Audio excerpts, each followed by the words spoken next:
Baik, Assalamualaikum warahmatullahi wabarakatuh. Selamat pagi teman-teman, selamat pagi Bu Ida. Perkenalkan, saya Nela Ardiantanti Siregar, biasa dipanggil Nela. Hari ini saya memoderatori kelas mengenai aplikasi advokasi ya Bu, judulnya ya. Mungkin nanti di sini materi yang akan disampaikan Bu Ida mengenai memahami kota dengan perspektif etnografi sebagai dasar advokasi. Ini merupakan kelas pertama hari ini, nanti masih ada sesi kedua. Jadi teman-teman silakan dimanfaatkan waktunya untuk belajar lebih dalam dan mungkin bisa sharing nanti dengan Bu Ida. Kemudian nanti jangan lupa diingatkan teman-temannya untuk datang kelas karena kurang 4 hari lagi, sayang kalau nggak mengikuti kelas sebetulnya. Begitu Bu Ida, untuk waktu dan tempat dipersilahkan. Ya, selamat pagi, assalamualaikum warahmatullahi wabarakatuh.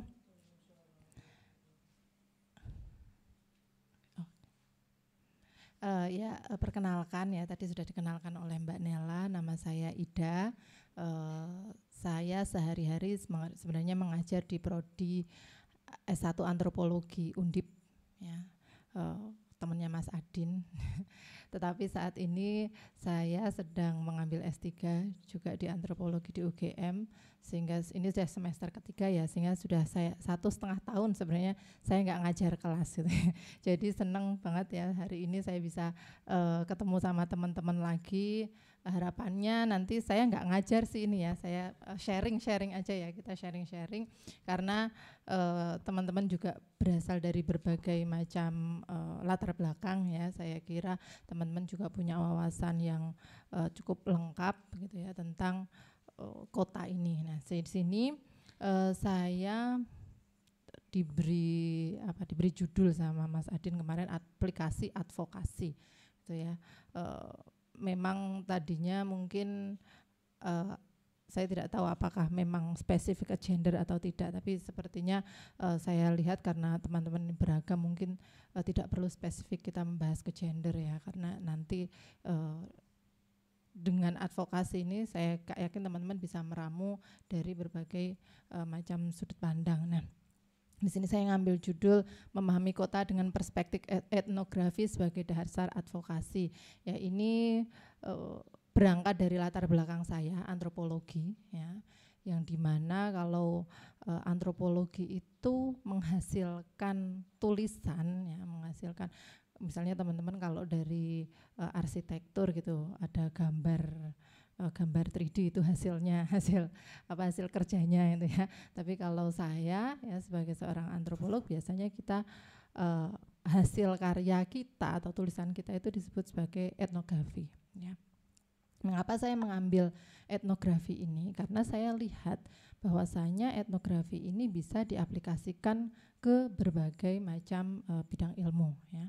Jadi kalau teman-teman mungkin tidak banyak yang kenal antropologi, banyaknya kenal itu sosiologi ya. Kalau dulu sejarahnya itu ya memang awal-awal ilmu sosial muncul itu ya sosiologi itu ya, ketika revolusi industri di Eropa dan menghasilkan atau memunculkan kaum borjuis, memunculkan kehidupan urban ya, sosiologi muncul. Ya, tetapi antropologi ini sebaliknya ya. Antropologi ini lantas berawal dari pengembaraan orang-orang Eropa, keluar dari Eropa, mereka melihat kehidupan desa, kehidupan etnis, kehidupan yang berbeda dengan kehidupan Eropa ya, lantas mereka menuliskan catatan-catatan perjalanan tadi menjadi kisah-kisah kehidupan yang mereka anggap berbeda gitu lah, dibandingkan dengan orang-orang Eropa yang tadi yang hidup sudah dalam dunia industri tadi. Jadi memang antropologi dulu dikenal mempelajari etnis, mempelajari masyarakat tradisional ya, akan tetapi pada perkembangannya semakin kesini ya, ternyata masyarakat perkotaan itu juga semakin beragam ya. Mengapa? Karena di dunia-dunia yang dianggap tradisional ya, primitif kalau dulu bahasanya. Dulu banyak sekali tulisan-tulisan antropolog itu ada judulnya primitif ya. Terus apa savage gitu ya, artinya terbelakang, liar dan sebagainya. Itu tulisan-tulisan antropolog zaman dulu banyak ya. Tapi pada kenyataannya dunia-dunia yang tradisional tadi semakin lama industri juga semakin menyebar. Nah, muncul wilayah-wilayah perkotaan baru yang ternyata juga memiliki corak yang berbeda satu sama lain ya. Negaranya berbeda, dasar kulturnya berbeda, cara hidupnya berbeda. Nah, ini membuat masyarakat perkotaan ini menjadi beragam. Nah, disitulah para antropolog mulai tertarik untuk mempelajari masyarakat perkotaan. Ya. Tapi masih ya, kebanyakan dari mereka itu tetap membawa perspektif ruralnya yang dipelajari masyarakat miskin, yang dipelajari kaum marginal, yang dipelajari masyarakat minoritas lah di perkotaan, seperti itu, kelompok-kelompok kecil, kelompok-kelompok minoritas di perkotaan ya. Tetapi para antropolog ini masih membawa perspektif yang sama, yaitu etnografi sebagai karya tulis sekaligus sebagai metode yang mereka gunakan untuk mendapatkan gambaran tentang pola perilaku masyarakat. Gimana Mas? Kok nggak nyala ya? Oke, ke bawah ya.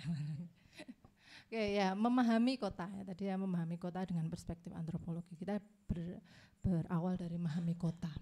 Kenapa sih kita perlu memahami kota ini ya?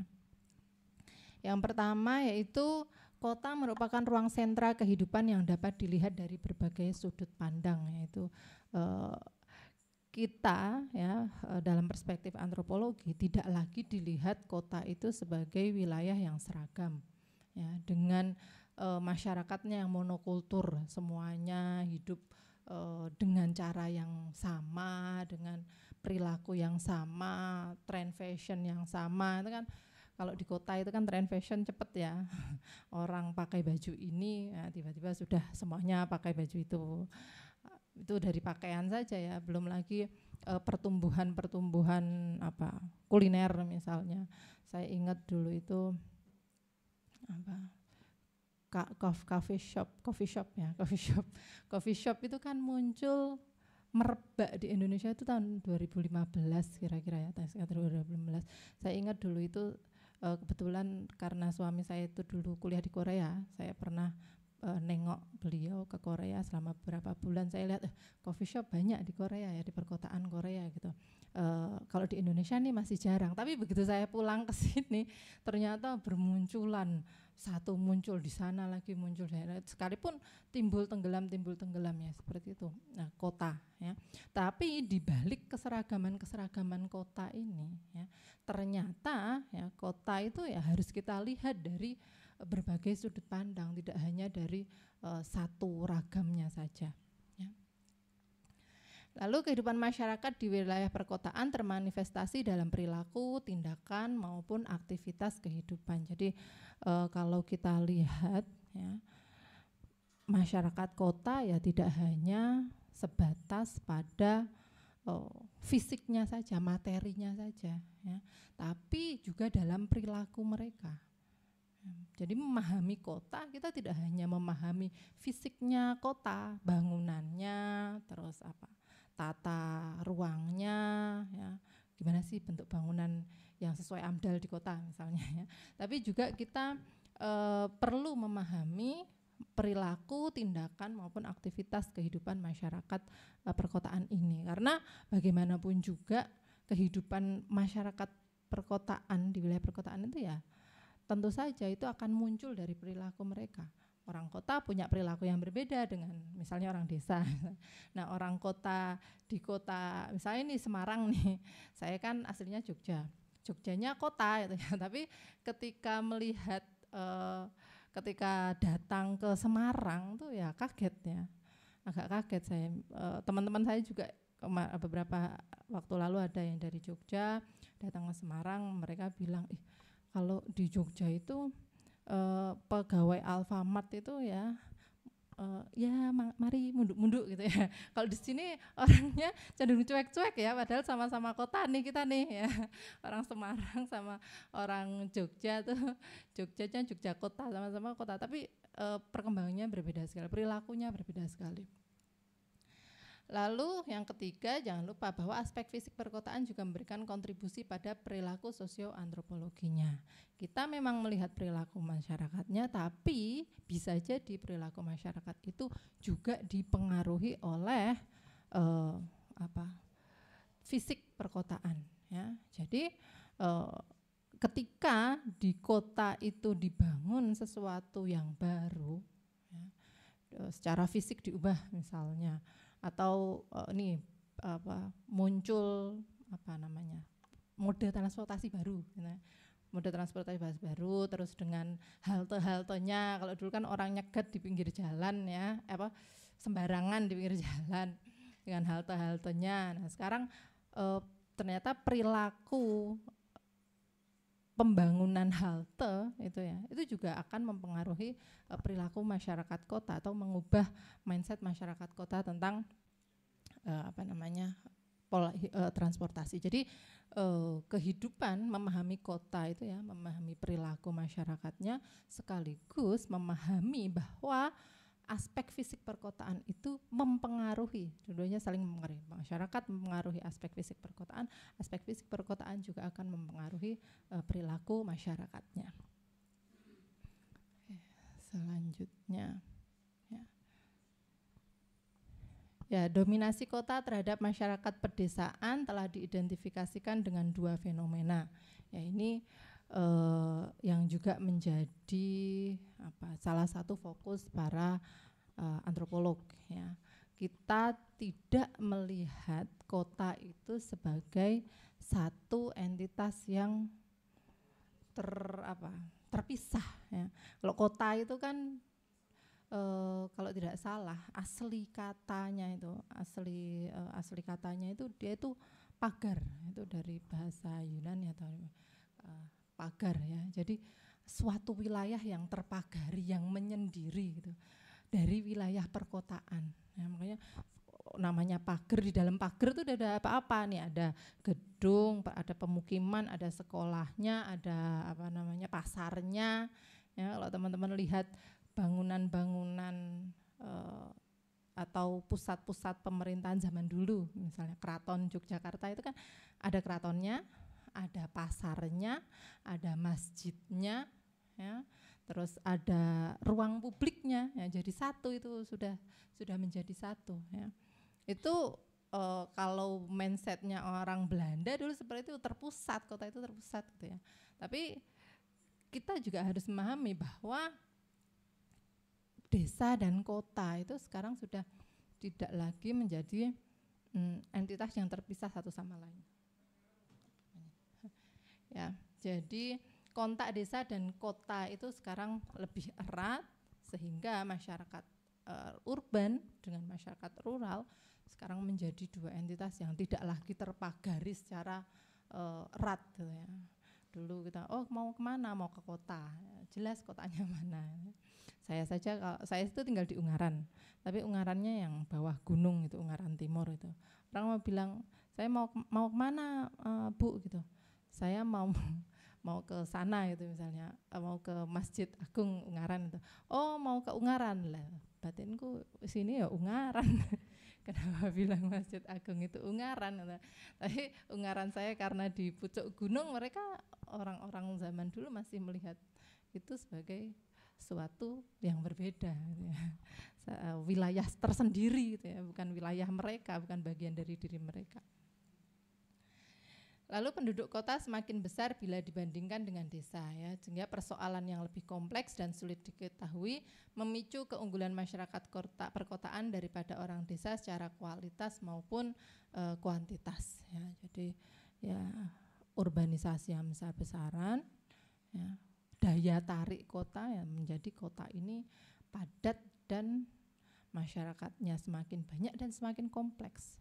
Nah, itu yang harus kita sadari. Masyarakat kota ini kompleks ya, baik secara kualitas maupun kuantitas. Kuantitasnya kompleks ya, jumlahnya banyak, berasal dari berbagai macam wilayah.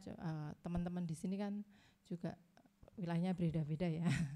Wilayahnya berbeda-beda, tapi berada di satu wilayah yang sama, sehingga mereka juga punya persoalan yang kompleks ya. Perbenturan atau konflik kebudayaan satu sama lain itu yang seringkali tidak bisa atau sulit diatasi di perkotaan. Beda sama orang desa ya. Kalau orang desa itu cenderung mereka itu resisten ya. Resistennya tapi diem-diem ya, nggak kayak orang kota. Resistennya mereka diungkapkan. Orang desa itu resistennya diam-diam ya, nggak seneng tapi ngerasani tapi di depannya manis-manis saja kan seperti itu ya. Sehingga nah itu kalau studi orang desa, resistensi orang desa ya, bagaimana orang desa itu berperilaku ya, kita bisa menyimpulkan. Tapi kalau orang kota ini satu wilayah dengan wilayah lain jauh lebih kompleks. Nah, bagaimana atau unsur-unsur apa saja ya yang bisa kita lihat dalam memahami kota? Ini saya singkat ya, ada 5 unsur setidaknya ya. Pertama yaitu masyarakat kota sebagai community ya. Bukan masyarakat kota sebagai individu ya, atau masyarakat kota sebagai masyarakat yang individualis individualis. Kita kan menganggapnya selalu seperti itu. Orang kota itu jauh lebih individualis, tapi ternyata ya masyarakat kota itu ya komunitas ya. Mereka satu sama lain tetap terhubung. Buktinya apa? Ya, buktinya tadi ada satu tren ya, dia menyebar dengan cepat. Nah, kalau orang tidak terhubung satu sama lain, ya tentu saja tren-tren tadi juga tidak akan bisa muncul gitu ya. Mereka ya sudah sendiri, saya pakai baju ini sendiri, kamu pakai baju ini sendiri. Sekalipun sikap-sikap individual itu ada, tapi tentu saja kota, masyarakat kota sebagai komunitas itu juga tidak bisa dihindari. Jadi kita tidak bisa melulu melihat bahwa masyarakat kota itu adalah masyarakat yang individual dan berperilaku hanya berdasarkan ego individu ya. Tapi perilaku mereka itu ya perilaku komunitas. Kita perilaku komunitasnya yang seperti apa ya? Kita berperilaku dengan dengan tetap menghiraukan atau tetap mempertimbangkan komunitas kita ya. Apa yang pantas, apa yang tidak pantas ya. Apa yang sekiranya diterima atau apa yang sekiranya tidak diterima ya. Itu contohnya misalnya sekarang konon ada fenomena yang namanya FOMO fear of missing out nggak mau ketinggalan loh, nggak mau ketinggalan dari siapa? Ya nggak mau ketinggalan dari komunitasnya nggak mau ketinggalan dari komunitasnya, nggak mau kelewatan dari komunitasnya. Jadi bukan karena ego saya melakukan ini ya, tapi karena kita itu berada dalam komunitas. Orang di desa ya seperti itu kan, kita lihat sebagai komunitas. Orang di kota juga kita lihat sebagai komunitas ya. Lalu yang kedua adanya kultur perkotaan. Kita memahami kota dari kultur perkotaannya ya. Jadi kita tidak hanya memahami kota tadi kembali lagi secara individual satu sama lain, tapi ketika dia menjadi satu komunitas, dia akan membentuk kultur. Ya, kultur itu apa? Kultur itu ya perilaku sehari-hari yang sudah kita sepakati secara sadar dan tidak sadar. Ya, dan itu menjadi dasar hidup kita, baik itu norma-normanya maupun aturan-aturannya. Ya. Apa sih pakaian yang pantas kita pakai itu? Ada tidak tulisannya itu di mall? Gitu. Tidak ada tulisannya. Tapi kalau misalnya kita pakai piyama ke mall, kira-kira ya 1-2 orang lah yang pakai ya. Kita tidak ada itu aturan kita harus pakai pakaian apa ke mall.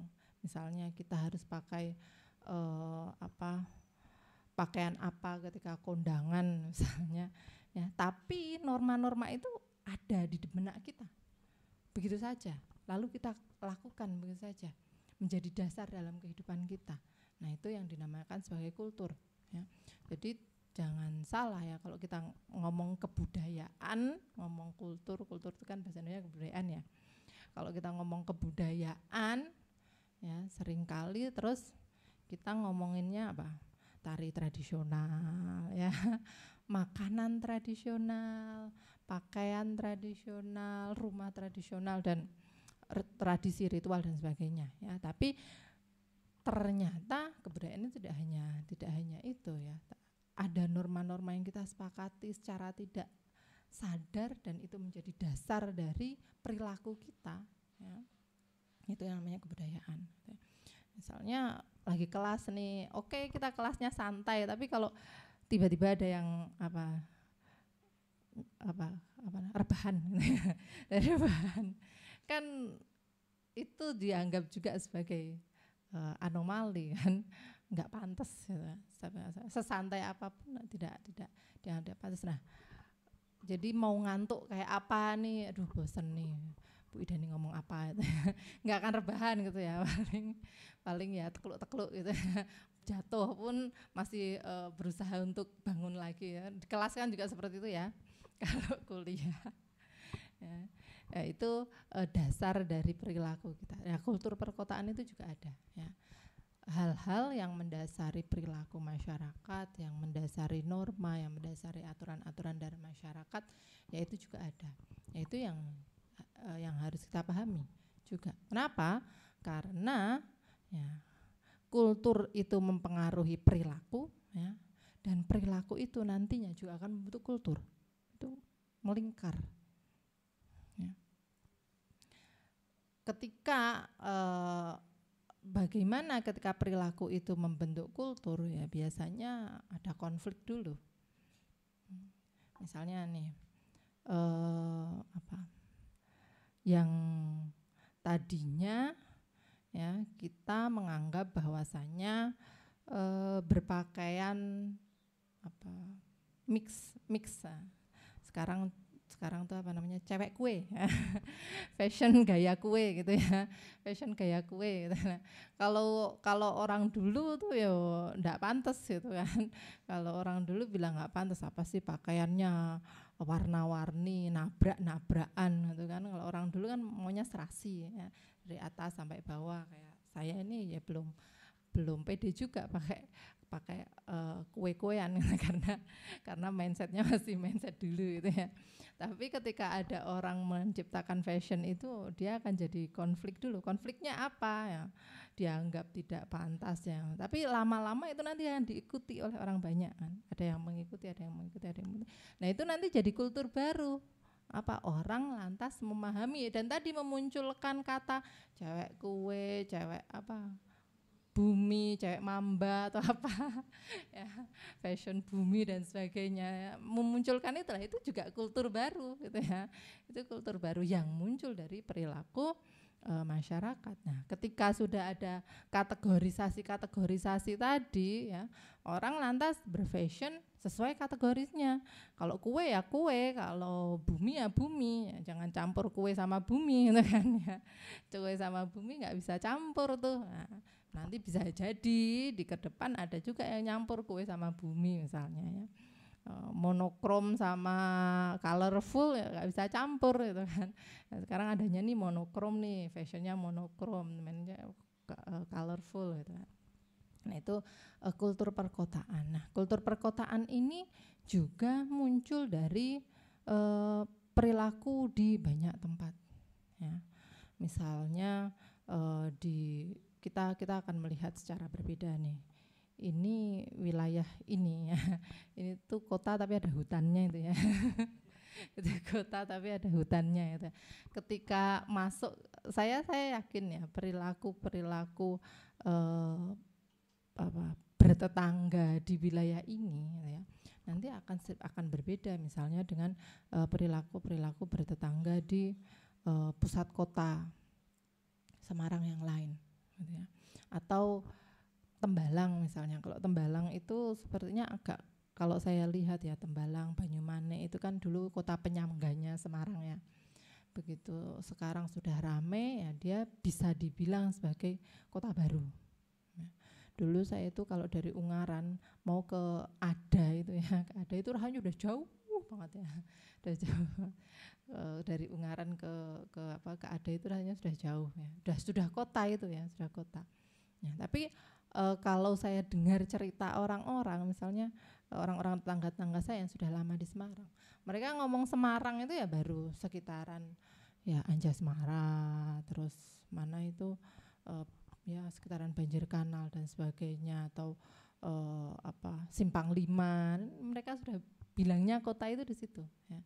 Tapi sekarang kotanya sudah agak bergeser karena wilayah periferal atau wilayah penyangganya sudah semakin banyak. Nah, pola perilakunya juga berbeda ya, antara wilayah-wilayah penyangga kota yang masuk kota dengan pusat kota itu sendiri.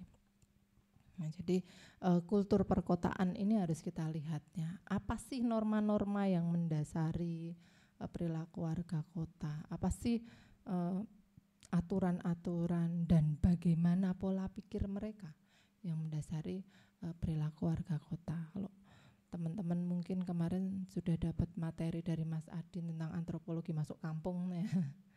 Ya, gimana sih masuk kampung, memahami orang kampung, melihat lebih dekat kehidupan mereka. Ya, kita untuk memahami kultur atau norma-normanya ini. Lalu selanjutnya kota dan kemiskinan ya, itu ini yang sering dibahas, yang jadi persoalan utama ya. Ini ada saya bawa buku nih, lumayan buku lawas sekali nih, tapi menarik. Ini tentang kisah 5 keluarga. Telaah kasus orang Meksiko dalam kebudayaan kemiskinan. Ini penulisnya sudah dari tahun 88, tapi terjemahannya ya, kalau Oscar Lewis-nya udah menulis sekitar tahun 70. Itu di perkotaan Meksiko ya. Ternyata menurut si Oscar Lewis ini ya, yang namanya kemiskinan itu bukan hanya karena orang malas. Ya, karena kemiskinan itu struktural ya, secara struktural. Ya, dan struktural itu ya tidak hanya karena pemerintahannya atau campur tangan pemerintahan yang membuat kemiskinan itu kemiskinan struktural, tapi kultur masyarakat kota ini, kultur masyarakat miskin ini sendiri, perilaku masyarakat miskin ini sendiri yang membuat mereka kembali terjerat dalam kemiskinan. Ya. Mereka suka kekerasan ya, dalam buku ini diceritakan keluarga. Jadi ini kayak baca novel gitu ya, gimana sih perilaku orang-orangnya itu ya. Mereka suka kekerasan ya, marah sedikit pukul sana pukul sini. Anaknya lihat lagi, anaknya mempraktekkan itu kepada temannya. Nah, itu jadi kultur. Makanya heran kok bisa ya tawuran di perkotaan itu enggak selesai apa tuh masalahnya ya. Ya karena itu sudah jadi kultur.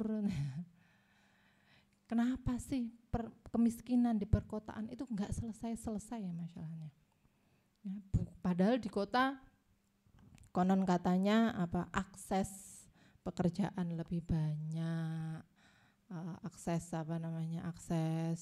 pendidikan lebih mudah ya, akses segalanya itu lebih mudah. Tapi ternyata kemiskinan ini tidak bisa selesai begitu saja ya, karena ternyata kemiskinan secara struktural ya sudah menjadi kultur ya, saling turun temurun dari generasi ke generasi, membentuk pola pikir mereka ya. Ketika orang dapat uang ya, di sini diceritakan ketika mereka dapat uang ya bukannya berinvestasi pada pendidikan, berinvestasi pada kesehatan atau berinvestasi pada kesejahteraan lainnya, tapi buat konsumtif saja habis ya. Kalau uang buat konsumtif itu habis ya. punya uang banyak, kalau punya uang banyak nih beliin emas kayak untuk invest kayak untuk nanti nyekolahin anaknya tapi tidak untuk hal-hal yang konsumtif ya. Narkoba misalnya, minum-minuman keras ya, dan hal-hal konsumtif lainnya. Nah, itu yang menjadikan kemiskinan dan masyarakat kota dan kemiskinan tidak selesai. Ya, itu yang juga harus kita pahami bahwa kemiskinan itu tidak hanya akan selesai dengan membuka lowongan pekerjaan sebanyak-banyaknya di perkotaan misalnya, atau dengan membangun akses-akses yang lain gitu. Ketika orang dapat gratis biaya sekolah, dapat gratis biaya kesehatan kan sekarang sekolah SD gratis, sekolah. Nah, konsumsinya di mana? Oh, ternyata konsumsinya sekarang kenapa sih kok sekolah tetap berat gitu loh? Udah gratis kok tetap abot, tetap berat gitu. Lah jajannya anaknya. Ya jajannya berat ya. Jadi daripada mereka sekolah nanti jajan ya biarin ngemis aja. Biarin mereka meminta-minta, nanti dapat duit buat jajan gitu kan. Buat makan buat itu. Buat sekolah ya sekolah masih berat buat mereka, ongkos jalannya, jajannya. Itu hal-hal konsumtif seperti itu yang membuat kultur kemiskinan di perkotaan itu akan sulit diatasi. Jadi tidak hanya melihat kemiskinan itu sebagai problem ekonomi, tapi juga kota dan kemiskinan ini adalah problem kultural. Ya. Lalu yang selanjutnya adalah urbanisasi ya, ini yang juga tidak boleh dilupakan. Ya. Urbanisasi itu ya. Semakin kota itu menarik, maka akan semakin banyak urbanisasi terjadi. Ya, padat, dengan kepadatan kompleksitas persoalan juga akan semakin banyak. Ya, kita bisa bilang ya maklum saja apa-apa di kota jauh lebih baik misalnya. Kita mau cari sekolahan seperti saya juga ini kan. Pengennya sekolah anak-anak sekolah, anak saya sih sekolah ya di Ungaran saja, tapi ketika melihat cita-citanya si anak dengan melihat akses sekolah yang tersedia di sekitar rumah saya tidak terlalu baik ya, pengen akhirnya ya sekolahnya lari juga ke kota ya, cari di wilayah-wilayah sekitar Tembalang sana, sekitar tempat saya bekerja gitu kan. Ya, urbanisasi itu ya bisa urbanisasi menetap atau bisa seperti itu komuter macam saya ini ya. Seperti itu. Dan ini juga menciptakan berbagai macam masalah ya. Seringkali persoalan urbanisasi ini ya sudah banyak dilupakan ya, karena kita hanya berfokus pada pembangunan kotanya tanpa memfokuskan pada penyangga-penyangga kotanya. Sekalipun sekarang ya karena persoalan banjir dan sebagainya itu udah banyak juga orang-orang Semarang itu yang naik ke wilayah-wilayah atas itu, tapi urbanisasi komuter ini tidak bisa dihindari. Lalu yang selanjutnya dan kota dan pengasingan ya. Tadi kita juga kota sebagai komunitas ya, tapi kota itu sendiri bisa menjadi tempat yang asing bagi seseorang atau bagi satu komunitas dengan komunitas yang lain. Kenapa asing ya? Karena tingkat komunitas di dalam kota ya, itu jauh lebih erat sebenarnya daripada di pedesaan. Mengapa lebih erat? Karena waktu mereka lebih sedikit. Waktu orang kota itu lebih sedikit daripada orang di desa. Jam kerja kita itu pasti ya.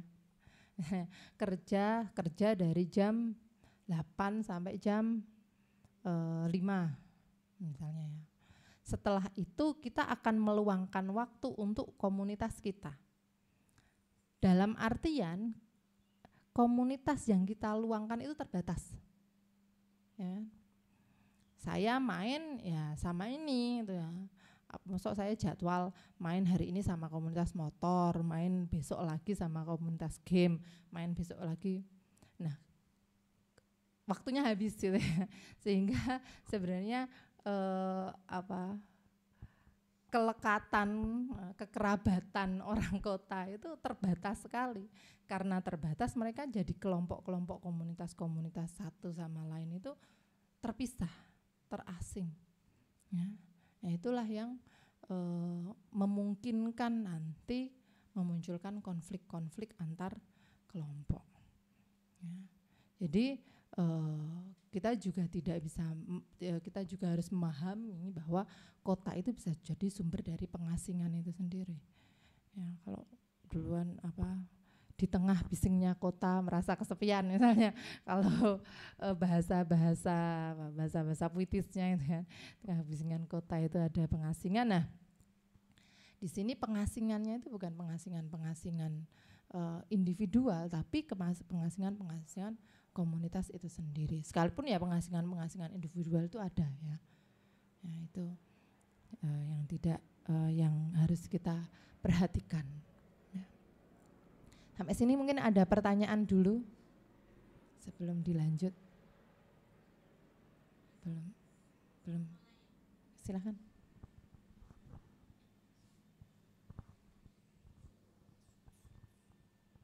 Terima kasih kesempatannya. Perkenalkan, nama saya Septian, Bu. Mungkin pertama-tama saya ingin mengawali pertanyaan dari kota gitu. Kan di dalam kajian misalnya dalam bahasa Inggris terdapat pembedaan antara makna city, kota sebagai city dan kota sebagai town. Nah, di Indonesia sendiri apakah ada pembedaan tersebut, Bu? Dan jika ada, mengapa demikian? Kayak itu aja dulu. Terima kasih. Ya, terima kasih Mas pertanyaannya. Ya, jujur saja, city dengan town itu saya tidak, karena memang studi kota itu bagi saya juga baru ya. Bukan bagi saya baru ya. Misalnya makanya tadi saya mengambil perspektif etnografi itu untuk memahami unsur-unsur perkotaan, karena memang background saya secara studi bukan studi tentang kota itu ya. Saya itu sekarang saja saya ini S3-nya ngambil tentang hutan adat. Jadi berbeda sekali, tapi saya bisa memahami ada perbedaan antara city dengan town itu ya. Jadi kalau menurut sekelebat pengetahuan saya saja ya, bahwa ketika kita tahun itu akan disebutkan disebutkan oleh orang-orang yang berada di wilayah periferal itu tadi, untuk menyebutkan dia ada di town, untuk pembeda ya, pembeda bahwa kita ini ada di wilayah periferal atau di wilayah penyangga dan dia itu ada di wilayah perkotaan. Tapi sejauh ya sekelebat pengetahuan saya saja bahwa yang ketika kita orang menyebut town itu ya, mereka akan menyebut secara spesifik kelompok sosial yang berada di wilayah perkotaan tertentu. Ya, tapi kalau city itu ya penyebutan wilayah yang sudah dianggap sebagai perkotaan. Jadi kalau town itu lebih ke komunitas sosialnya mungkin, atau penyebutan sosialnya. Kalau city itu lebih kepada landscape-nya. Itu pemahaman saya saja sih Mas. Tapi jujur saya tidak tahu banyak tentang pembedaan itu, karena itu memang bukan studi saya ya. Tapi mungkin bisa ditanyakan pada yang lebih ahli nanti. Ya, di sini saya mengambil perspektif etnografinya saja untuk melihat perkotaan itu ya. Jadi kalau teman-teman lihat tulisan-tulisan saya juga tidak ada sama sekali yang tentang kota ya. Dulu riset saya itu ya di Papua, di Sulawesi, di wilayah-wilayah pedalaman, tentang masyarakat adat dan sebagainya ya. Tapi saya ingin teman-teman juga mengambil perspektif itu, ya, etnografi ini untuk memahami kota tidak hanya sebatas pada landscape-nya saja atau pada materianya saja, tapi pada masyarakat dan kulturnya, pada masyarakat dan perilakunya, karena tadi keduanya saling mempengaruhi, gitu. Itu ya, mohon maaf kalau belum cukup memuaskan. Mungkin ada pertanyaan lain, Mas? Oh, lanjut. Oke. Yang lain belum ada? Oke. Oke, jadi kenapa sih kita perlu memahami kota? Ya, kenapa? Saya tadi ya mengambil perspektif ini, sebenarnya kata kota itu ya bisa diganti dengan hal-hal lain ya, karena etnografi itu bisa kita gunakan untuk mempelajari banyak hal gitu ya, atau bisa kita jadikan perspektif di banyak hal gitu ya. Kenapa sih kita perlu memahami masyarakat adat, kenapa kita perlu memahami masyarakat pedesaan? Yang di sini saya mengambil perspektif itu untuk memahami kenapa sih kita perlu memahami masyarakat kota ya. Jadi yang pertama ya, sekarang ini banyak sekali muncul fenomena-fenomena anomali di perkotaan ya, yang kemarin sempat geger atau sempat tren, misalnya teman-teman mungkin mengikuti apa itu Citayam Fashion Week, apa itu namanya ya, Citayam Fashion Week itu ya, di kawasan halte Duku Atas itu ya. Itu kan halte ya, itu halte yang ya saya juga memang belum sempat ke sana, belum pernah ke sana, tapi saya tuh membayangkan itu kan halte transit ya. Jadi halte pertukaran memang besar, luas dan sebagainya. Ya. Yang tidak seharusnya itu menjadi ruang publik untuk nongkrong ya. Ruang publik untuk nongkrong itu apa?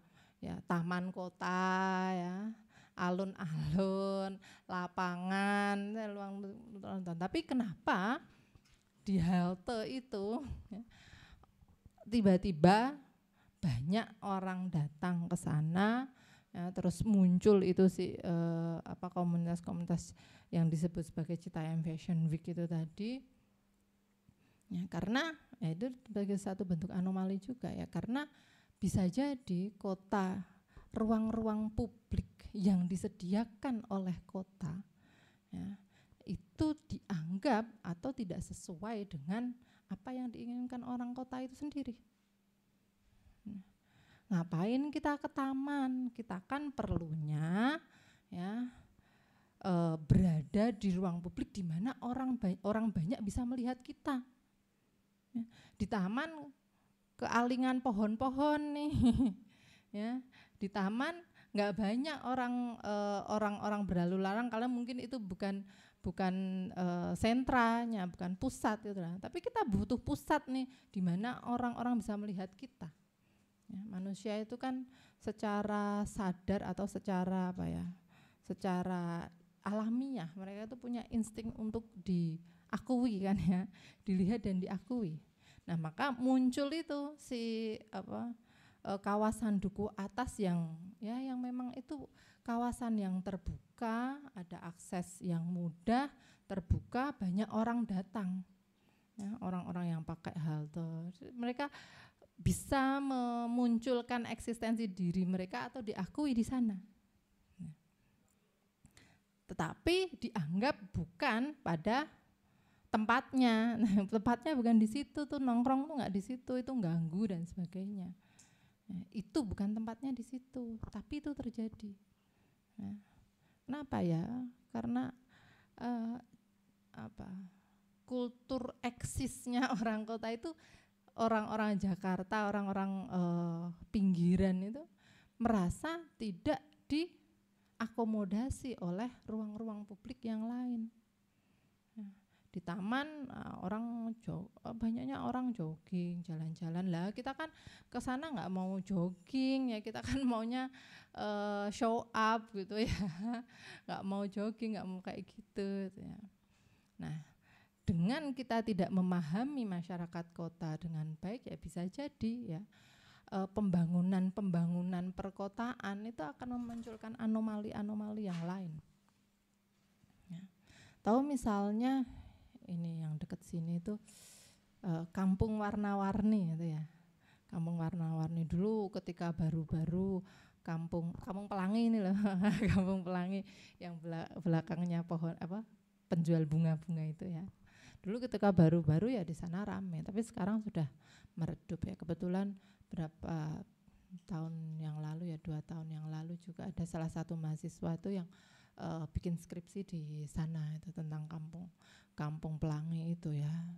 Ya mereka mengaku masyarakat Kampung Pelangi yang mereka sudah bikin di sana itu kan mereka bikin pos-pos, misalnya untuk berfoto, untuk spot-spot berfoto seperti itu kan, bikin warung dan sebagainya. Sekarang sudah sepi, nggak membantu mereka, padahal tujuannya dibangunnya Kampung Pelangi itu kan salah satu destinasi wisata yang harapannya nanti dapat membantu masyarakat sekitar gitu. Kenapa kok itu tidak berhasil? Kenapa kok Kampung Pelangi itu tidak berhasil? Ya bisa jadi kultur orang-orang Kampung Pelangi itu sendiri juga belum mendukung kebersihannya, ya kan? Orang udah kotor, udah males mau ke sana. Ya kan? Lalu kalau sudah ya kita kan tropis ya, namanya daerah tropis, hujannya deres, panasnya ngentang-ngentang. Istilahnya panasnya panas menyengat. Catnya cepat luntur. Catnya cepat udah luntur, udah nggak bagus lagi. Udah bagus lagi, orang sudah tidak tertarik lagi ke sana. Sedangkan masyarakat lokal ya karena mereka masyarakat yang kurang mampu, terbatas, nggak bisa mereka merevitalisasi atau menjaga keberlangsungan Kampung Pelangi itu sendiri. Akhirnya ya sudah, sekali pengecatan saja udah luntur, ya udah selesai gitu ya. Dulu itu di Korea itu juga ada ya kampung seperti itu, dan kebetulan waktu di Korea saya juga ke sana. Ya di sana ada, sampai sekarang masih ramai sebenarnya. Ada museum, ada galeri seni, ada spot-spot edukatif, sekalian spot foto gitu lah. Dan itu dibangun secara swadaya oleh masyarakatnya. Ya, karena ya mereka bukan hanya masyarakat yang menerima, tapi mereka punya kesadaran yang tinggi bahwa kita perlu ini untuk keberlangsungan kita. Tapi kalau ini ada kampung nih, kita cat aja, nggak tahu nanti jadinya apa gitu kan ya. Yang penting jadi indah dulu gitu ya. Tapi tidak didukung dengan sistem masyarakatnya, tidak didukung dengan kesadaran atau partisipasi masyarakatnya. Akhirnya ya sekarang jadi anomali lagi gitu ya. Kampung Pelangi ya, Pelanginya sudah luntur, masyarakatnya sudah tidak jadi lokasi wisata lagi, dan pemerintah harus terus-terusan itu luntur, cat lagi. Kalau mau itu ya, pendukungnya harus terus-terusan, tapi dari masyarakatnya ya, mereka tidak bisa bergerak karena tadi keterbatasan tadi.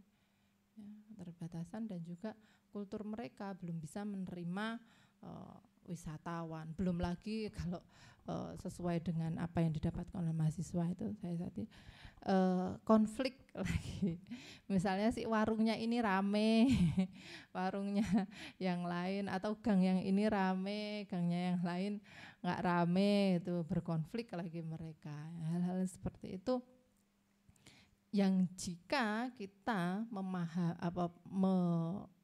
membangun kota tanpa memahami masyarakatnya, ya kemungkinan itu akan terjadi. Ya, jadi kota bukan hanya soal tata ruang dan bangunan, tapi juga manusianya dan kultur struktural dalam perilaku masyarakat kota. Ya, kita akan melihat bahwasanya masyarakat kota itu juga memiliki kultur yang struktural, satu sama lain saling mempengaruhi, ya, satu sama lain saling menurunkan, ya, kultur tersebut, menurunkan kebiasaan-kebiasaan tersebut. Nah, bagaimana kita menggunakan perspektif etnografi ini untuk memahami masyarakat kota? Ya. Etnos, apa sih artinya etnografi ini? Saya mulai dari pemaknaan sederhana saja ya. Saya tidak akan menjabarkan panjang lebar. Kalau menjabarkan panjang lebar ini kuliahnya 2 semester. Jadi dari 2 kata ya, etnos itu artinya suku bangsa atau kelompok kultural ya, bukan kulturan ya. Kultural tertentu. Kalau orang dulu antropolog dulu ya mereka fokusnya pada satu suku bangsa yang dianggap berbeda atau satu ya kita ngomongnya suku, suku kalau kita ngomong sekarang suku Dayak. Nah, suku Dayak itu bayangannya kayak apa teman-teman? Bayangannya gimana kalau saya ngomong suku Dayak itu? Baik, gimana baiknya? Primitif ya. Terus dulu saya waktu di Kalimantan itu barusan datang ketemu sama orang Jawa, saya bilang mau kemana kak, mau kemana? Saya bilang, oh saya mau ke desa ini, desa Kuala Rosan namanya. Hati-hati sana kak, sana orang Dayak, mereka suka potong kepala. Bilang seperti itu, mereka masih makan daging manusia, masih suka perang masih. Tapi ternyata sampai sana ya udah enggak gitu ya. Ya orang Dayak, orang itu ya sudah sama dengan orang lainnya. Maka etnos sekarang ya kita tidak spesifik pada satu suku bangsa yang kita anggap ya berbeda, tadi orang Dayak, orang Asmat dan sebagainya ya. Tapi itu adalah kelompok kultural tertentu. Kelompok kultural artinya mereka punya dasar-dasar perilaku atau ide-ide yang berbeda satu sama lainnya. Orang kota ya itu bisa jadi etnis gitu ya, karena mereka punya kultur tertentu yang berjalan dalam komunitas mereka. Dan grafian itu artinya tulisan ya. Kalau etnografi ya kira-kira tulisan tentang satu kelompok kultural atau satu suku bangsa tertentu. Etnografi ini adalah metode penelusuran kehidupan suatu kelompok kultural tertentu dengan menggunakan studi lapangan secara langsung atau fieldwork. Ya. Jadi memang dulu yang ya kalau sosiolog ya, zaman dulu ya itu mereka seringkali bekerja di belakang meja kalau kata orang dulu. Ya. Desk study kalau sekarang populernya desk study. Kita bekerja menganalisis masyarakat, melihat masyarakat dari belakang meja, gitu. Mengambil literatur, ya, mempelajari literatur tertentu, lalu mengambil dari berbagai sumber kita ramu, ya, tanpa melakukan studi lapangan secara langsung. Ya. Nah, dalam etnografi ini ya kita melakukan penelusuran itu dengan menggunakan studi lapangan secara langsung, hidup bersama masyarakat. Ya. Jadi kalau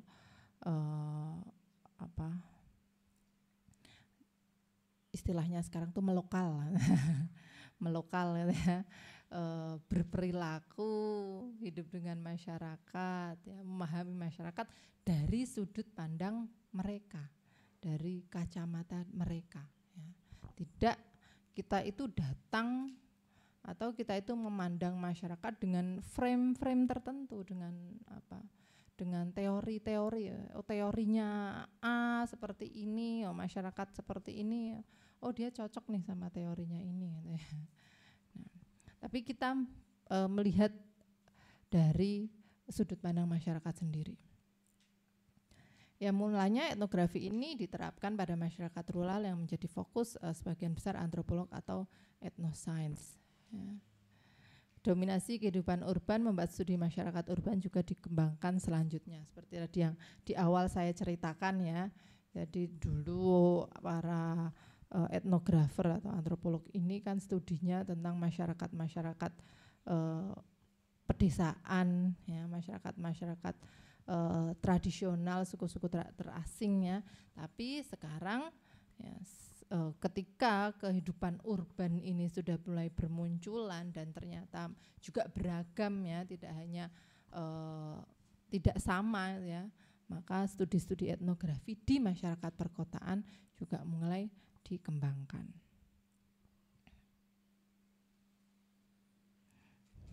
Nah, dalam memahami kota, ya, dalam mungkin nanti teman-teman ketika praktek atau apa ya nanti setelah kelas-kelasnya selesai ini ya.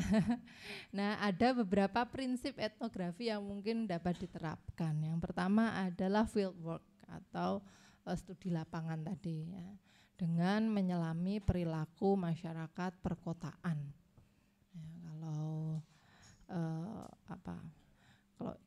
salah satu apa ya pencetus metode etnografi yang terkenal ya, itu ngomong kalau metode lain itu hanya melihat buih-buih di pantai ya, tapi etnografi menyelami dalamnya lautan. Bilangnya seperti itu, dramatis ya. Memang orang sosial tuh dramatis.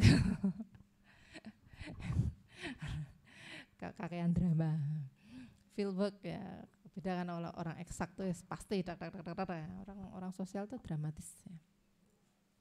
Jadi kalau fieldwork atau studi lapangan ya, mungkin prinsip ini ya nanti yang dapat teman-teman terapkan atau teman-teman gunakan untuk memahami perilaku masyarakat perkotaan tadi ya. Jadi dengan tadi belusuan ke kampung ya, hidup dengan masyarakat kampung, memahami pola pikir mereka, mendengarkan suara mereka ya. Ya memang studi ini, kalau studi etnografi memang tidak bisa singkat ya idealnya ya. Tapi kalau dalam praktek-praktek atau dalam kerja-kerja pemerintah, kerja-kerja singkat ya, kita bisa melakukan itu secara singkat gitu ya. Kalau zaman dulu nih ya, antropolog zaman dulu itu bisa sampai belasan tahun ketika mereka studi tentang suatu masyarakat sampai menguasai bahasanya. Nah, ada juga yang sampai menikah dengan orang lokal. Ya, ada juga yang sudah seperti keluarga lah di masyarakat lokal dengan masyarakat lokal. Memahami bahasanya, memahami pola pikirnya, memahami perilakunya dengan hidup dan menyelami perilaku masyarakat di perkotaan tadi. Lalu selanjutnya itu prinsip induktif ya. Jadi ya prinsip kita tidak menggunakan tidak datang dengan frame atau dengan teori, dengan berpikir dengan pola pikir masyarakat perkotaan itu seperti ini, teorinya si A masyarakat perkotaan itu seperti ini, teorinya si B masyarakat perkotaan seperti ini. Tapi kita melihat masyarakat perkotaan, kita lihat dulu, baru setelah itu kita analisis mulai dari perilaku mereka. Jadi tadi ada satu lagi yang belum saya tuliskan, itu perspektif emik ya, perspektif dari si pelaku ya, bukan perspektif kita nih sebagai orang yang studi, tapi perspektif pelaku itu siapa ya, orang yang kita pelajari ya, orang-orang masyarakat tadi ya. Pemerintah pahamnya oke, ini nih Kampung Pelangi tak bangun jadi bagus, mesti perekonomiannya maju ya. Karena secara teori ya begitu gitu ya. Secara teori ketika kita kembangkan satu wilayah ya, secara kita kembangkan landscape-nya, itu nanti akan mendorong perekonomian. Nah, teorinya kan seperti itu ya. Tapi ternyata ketika dipraktekkan ya berbeda. Kenapa? Ya karena perspektif masyarakatnya tidak kita lihat ya. Mereka bisa nggak menerima perubahan ini? Mereka bisa tidak mengikuti perubahan ini? Ya, mereka bisa tidak mengikuti tren ini? Ya mungkin bisa, tapi butuh waktu yang sangat lama ya, dan butuh butuh revolusi butuh revolusi gitu. Seperti itu. Nah itu karena ya kita tidak memahami dulu masyarakatnya, tapi ya membawa teori-teori itu lalu langsung diaplikasikan ke masyarakat. Tapi ketika kita memahami masyarakatnya dulu, ya, bagaimana sih pola pikir mereka? Ya, bukan berarti kalau pola pikirnya jelek lalu kita ikuti, tapi bagaimana dengan pola pikir yang seperti itu, ya, kita bisa menuntun mereka untuk berubah. Kan? Ada ini cerita tentang Code. Teman-teman tahu Kali Code? Pernah dengar? Di Jogja pernah dengar Kali Code? Iya, cerpennya Umar Khayyam tuh ya. Teman-teman mungkin nanti bisa baca, bukan cerpen, novelnya Umar Khayyam tentang Kali Code itu ada. Kali Code itu dulu terkenal sebagai kali yang kumuh. Ya, di Jogja itu terkenal. Kenapa dia kali tapi di kota? Ya, dia itu kali tapi di kota. Kumuh sekali, kotor sekali kalinya. Sehingga itu dianggap merusak pemandangan kota. Nah, gimana caranya waktu itu agar Kali Code ini bersih? Ya. Nah, waktu itu kebetulan pemerintah kota Jogja itu kerjasamanya sama antropolog nih sekalian promosi nih antropolog nih. Kerjanya sama antropolog nih ya. Gimana ini biar Kali Code itu bersih gitu ya. Kita maunya nih pemerintah kota nih maunya Kali Code itu bersih, ini di pusat kota kok kelihatan jelek. Mungkin teman-teman kalau jalan-jalan nanti ya, kalau kelihatan kan jelek gitu loh, nggak bisa bersih. Akhirnya dilakukan studi di Kali Code. Kenapa sih masyarakat Kali Code itu suka buang sampah ke sungai? Udah dibilangin didenda, dia nggak mempan. Kenapa? Karena mereka beranggapan bahwa sungai ini adalah pawon bagian belakang. Pawon itu panggonan awon atau tempat yang jelek kata mereka. Bagian belakang rumah nggak kelihatan.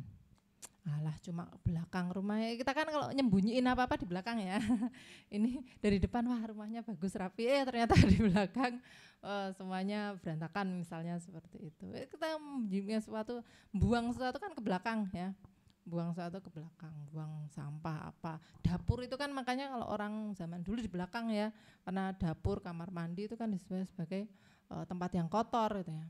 Ternyata anggapannya juga masyarakat Kali Code itu terhadap Kali Code juga seperti itu. Pawon atau pawon, kali itu adalah pawon bagian belakang. Bagian belakang nggak peduli, dibuang-buang. Nah, dengan anggapan seperti itu, ya memang kalau bagian depannya itu kan, kalau ini kan ya seperti mana ya di sini tuh ya landscape-nya ya, saya kok nggak terlalu. Jadi ini kali di tali. Terus ini pemukiman gitu ya. Pemukimannya itu menghadap membelakangi kali memang. Karena anggapan seperti itu lantas, oke, kalau begitu mari kita ubah pemahaman masyarakat terhadap kali itu bukan bagian belakang mereka, tapi adalah bagian depan mereka, depan rumah mereka. Ya. Caranya seperti apa? Nah, waktu itu bukan terus semua dihadap kayak ke kali itu enggak ya. Ya, tetapi ya membuat beberapa event di pinggir kali. Ya, karena kan ini kali ya. Biasanya kali itu ada bantarannya itu terus dibikin tanggul, tanggul ya itu namanya ya. Bukan tanggul sih temboknya itu loh. Tembok kali biar tanahnya enggak longsor itu kan. Karena kalau kali di kota kan seperti itu ya.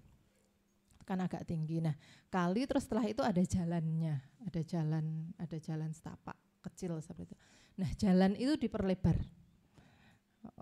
Kita minta pemerintah kota untuk memperlebar jalan itu. Biar apa? Biar banyak orang lewat ke sana, ke jalan tersebut. Nah, ketika dia sudah jadi jalan, kalinya lebih kelihatan. Orang jalan lihat kali, kok kalinya kotor ya. Orang jalan lihat kali, kalinya kotor. Ya. Terus setelah itu di situ juga diletakkan pohon-pohon. Lalu bikin festival susur kali. Nah, lama-lama masyarakat itu ya mulai menyadari bahwa loh, kali kita kotor. Nggak bisa nih kita buang di sini. Kita malu kalau buang di sini. Nah, terus setelah itu ya bisa diatur. Dan sekarang sudah ya menjadi bersih gitu ya. Nggak tahu itu sudah agak lama, itu zaman saya mahasiswa dulu tahun 2006 ya, sekarang sudah tahun 2000. Itu dulu programnya seperti itu. Tapi ya akhirnya ya terus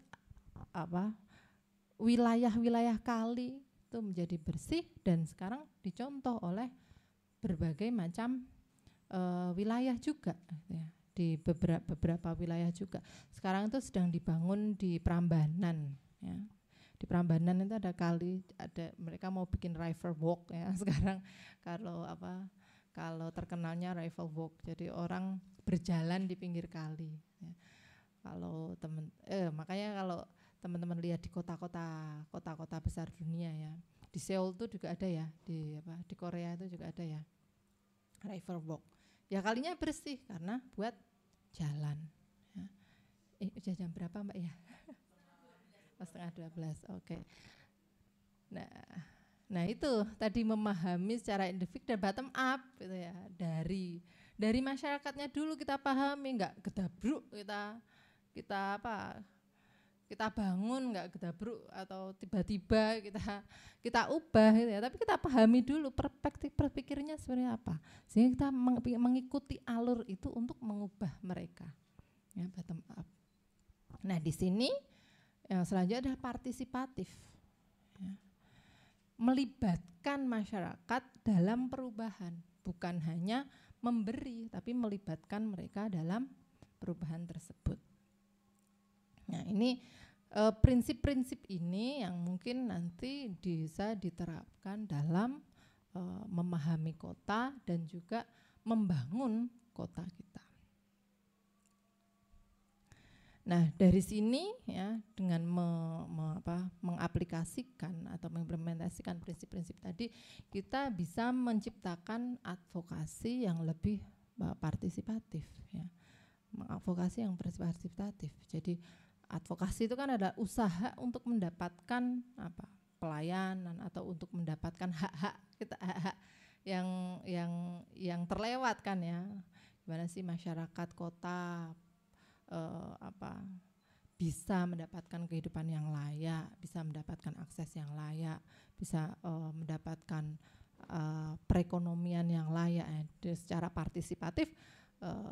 Mereka bisa dilibatkan masyarakat ini dalam usaha-usaha advokasi kita. Ya prinsipnya ada 4, yaitu ada kesadaran, ya, kesadaran masyarakat. Ya. Setelah tadi kita memahami mereka, ya, kita perlu menggali kesadaran mereka atau perlu menggugah kesadaran mereka. Ya, bahwa ya, usaha untuk hidup lebih baik ini bukan usaha pemerintah semata atau bukan usaha akademisi atau bukan hanya usaha instansi ya, tapi ada kesadaran masyarakat untuk ayo kita bersama-sama membangun kehidupan kita, membangun perkotaan kita. Dan ada keterlibatan ya. Tidak ya tadi ya, ketika membangun mereka dilibatkan ya. Kalau bahasanya kedokteran itu FPIC,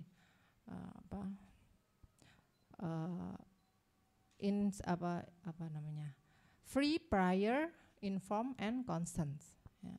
Jadi kalau sebelum kalau dokter itu kan sebelum dioperasi itu kan keluarga kita suruh tanda tangan ya, suruh tanda tangannya setuju. Nah, tapi sebelum menyetujui ya kita harus dikasih tahu nih operasinya nanti efeknya apa, terus kemungkinannya seperti apa, prosesnya bagaimana dan sebagainya itu kan. Itu kalau prosedur FPIC yang benar ya harusnya dokter-dokter itu ngasih tahu seperti itu, tapi kadang-kadang juga ada yang nggak ngasih tahu ya, tinggal pokoknya operasi, pokoknya penting operasinya gitu kan. Ya, kalau dalam keterlibatan itu ya kita harus free prior ya, orang bisa menolak, bisa menerima, inform ya. Mereka diberikan informasi apa sih manfaat, apa juga kerugian ya, atau apa impact yang akan didapatkan oleh masyarakat terkait dengan pembangunan atau penataan kota atau hal-hal ya yang akan mempengaruhi kehidupan mereka. Yang concern itu ya masyarakat memiliki kesadaran concern penuh terhadap apa yang telah mereka setujui dan mereka lakukan. Ya. Jadi ada keterlibatan dan ada monitoring ya, monitoringnya tidak hanya dilakukan oleh pemerintah, tidak dilakukan oleh lembaga, tapi juga dilakukan oleh masyarakat dan juga evaluasinya pun dilakukan oleh masyarakat. Jadi harapannya ya dengan memahami masyarakat perkotaan dan memahami kota ini tadi ya, kita dapat menciptakan advokasi yang lebih partisipatif ya, karena kadang ya ada banyak ya lembaga melakukan advokasi tapi ternyata ya tidak sesuai dengan keinginan masyarakat. Ya, itu dulu pernah ada kasusnya ya, di mana di pesisir Jawa itu ya. Di sana ada tambang di wilayah perbatasan antara daerah Purworejo kalau tidak salah ya, atau Cilacap, Purworejo Cilacap. Ada tambang itu pasir, ya, tambang pasir, tambang besi. Nah, tiba-tiba ada orang yang merasa oh tambang besi ini merugikan, tambang besi ini begini ya. Lalu melakukan advokasi, artinya demonstrasi melawan lah. Ketika melawan pertambangan besi itu mereka malah dilawan sama pemerintah sama masyarakat lokalnya. Kenapa? Ya karena masyarakat lokal ternyata menginginkan adanya tambang besi tersebut. Ya. Kenapa mereka menginginkan? Ya mereka taunya cuma benefit ekonominya saja. Mereka tidak tahu benefit kerugiannya. Ya. Nah, tapi setelah akhirnya pertama dijelaskan kerugiannya, lalu mereka dialihkan dengan benefit yang lain. Apa benefit lainnya? Menjadikan wilayah-wilayah pasir itu sebagai wilayah pertanian. Ya. Ditanami melon, ditanami semangka, ya, ditanami kacang dan beberapa macam sayuran. Ya. Mereka mendapatkan manfaat ekonominya, ya, tapi wilayah pertambangannya tidak jadi ditambang, ditanami cemara untuk mencegah abrasi. Mereka mendapatkan manfaatnya. Nah, tadinya yang tidak mau terlibat, masyarakat setelah dipahami pola pikirnya, oh mereka memerlukan benefit ekonomi, dialihkan benefit ekonominya agar mereka tidak hanya menggantungkan pada tambang. Nah, ternyata setelah itu dilaksanakan bisa menjadi bagus gitu ya. Artinya benefit ekonominya mereka dapatkan, benefit lingkungannya juga mereka dapatkan. Nah, itulah advokasi yang lebih partisipatif dengan tadi menerapkan prinsip-prinsip dalam etnografi. Ya. Oke, sudah selesai. Sekian dari saya, silahkan ada pertanyaan atau gimana Mbak Nela? Terima kasih.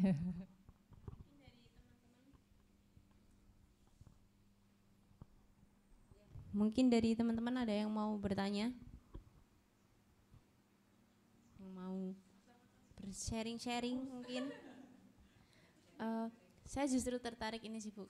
Tadi kan Bu Ida mengatakan bahwasanya Bu Ida lebih banyak sebetulnya mengkaji tentang hukum adat, kemudian mempelajari tentang hukum adat. Itu saya justru tertarik dengan itu, Bu. Sebenarnya gini, apakah mungkin ketika masyarakat yang sangat kental dengan hukum adatnya, seperti mungkin ada di Tanah Tidung atau mungkin dari orang-orang yang ada di Tanah Toraja dan sebagainya, mereka kan pasti punya salah satu hukum adat tersendiri ya Bu ya. Nah itu bisa nggak sih Bu kalau nantinya orang-orang ini juga terinfluence dengan dengan kultur budaya yang ada di luar gitu, karena seperti di masyarakat suku Baduy pun ada masyarakat suku Baduy dalam, ada masyarakat Baduy luar gitu, di mana masyarakat suku Baduy luar mereka tetap boleh melakukan aktivitas di luar gitu. Apakah artinya itu kemungkinan nanti mereka juga akan bisa terinfluence dengan modernisasi mungkin yang ada di kota seperti itu Bu? Ya, terima kasih Mbak Nela. Ya benar. Bisa tidak mereka terinfluence? Bisa sekali.